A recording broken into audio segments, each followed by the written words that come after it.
ദിവസം ഷാർജയിലുള്ള ഒരാളുടെ കയ്യിൽ നിന്നും അദ്ദേഹത്തിന്റെ ATM കാർഡ് മിസ്സായി.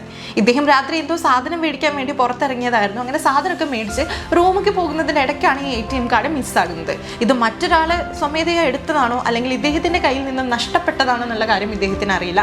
അങ്ങനെ പിറ്റേ ദിവസമാണ് ഈ കാർഡ് മിസ്സായ വിവരം ഇദ്ദേഹം അറിയുന്നത്.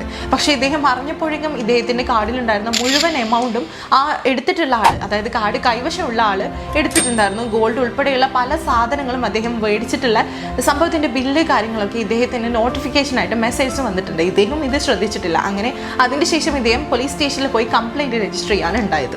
ഇതിൽ നമ്മൾ ശ്രദ്ധിക്കേണ്ട കുറേ കാര്യങ്ങളുണ്ട്. എന്താണെന്ന് വെച്ചാൽ ഇപ്പോൾ നമ്മൾ ഡിജിറ്റൽ യുഗം ആയതുകൊണ്ട് തന്നെ നമ്മൾ കൂടുതലും ഫോണിൽ കാര്യങ്ങളിലാണ് ഈ കാർഡ് യൂസ് ചെയ്യുന്നത്, ATM കാർഡൊക്കെ. അപ്പോൾ നമ്മൾ വല്ല സാധനങ്ങൾ മേടിച്ച് കഴിഞ്ഞിട്ടുണ്ടെങ്കിൽ ഒന്നെങ്കിൽ നമ്മൾ കാർഡ് സ്വൈപ്പ് ചെയ്യുന്നതും അതുപോലെ പഞ്ച് ചെയ്യുന്നതൊക്കെ ഫോണിലായിരിക്കും. അതുകൊണ്ട് തന്നെ ഈ ATM കാർഡ് മിസ്സാകുന്ന വിവരം പെട്ടെന്ന് നമ്മൾ അറിയാൻ ചാൻസ് ഇല്ല.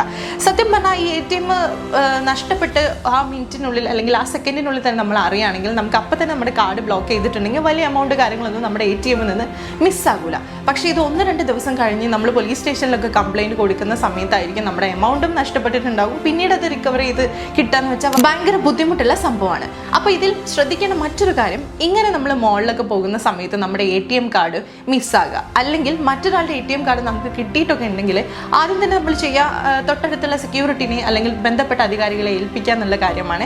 ആൻഡ് ഇതിൽ ശ്രദ്ധിക്കേണ്ട ഏറ്റവും വലിയ കാര്യം, ഇതിനെല്ലാം പുറമെ നമുക്ക് പുറത്ത് വെച്ചിട്ട് വല്ല ATM കാർഡോ പൈസയോ അല്ലെങ്കിൽ മറ്റുള്ളവരുടെ എന്തെങ്കിലും സാധനം കിട്ടുകയാണെങ്കിൽ ഏറ്റവും നല്ലത് തൊട്ടടുത്തുള്ള പോലീസ് സ്റ്റേഷനിൽ പോയി കംപ്ലൈൻറ്റ് രജിസ്റ്റർ ചെയ്യാന്നുള്ള കാര്യമാണ്. പ്രത്യേകിച്ച് ഇവിടുത്തെ UAE ലോ അനുസരിച്ച് ഒരാളുടെ എന്തെങ്കിലും സംഭവം നമുക്ക് കളഞ്ഞു കിട്ടിയിട്ടുണ്ടെങ്കിൽ നമ്മുടെ കൈവശം കൂടുതൽ വെക്കാതെ അത് നമ്മുടെ നല്ല ഉദ്ദേശത്തോടു കൂടിയാണെങ്കിൽ കൂടി, അതായത് ഒരു ദിവസം കഴിഞ്ഞു കൊടുക്കാം 2 ദിവസം കഴിഞ്ഞു കൊടുക്കാം എന്നുള്ള ഉദ്ദേശത്തോടു കൂടിയാണെങ്കിൽ കൂടി ഒരാളുടെ സാധനം നമ്മുടെ കൈവശം കൂടുതൽ സമയം വെക്കുന്നതും നിയമവിരുദ്ധമാണെന്നാണ് UAE ലോ അനുസരിച്ച് പറയുന്നത്.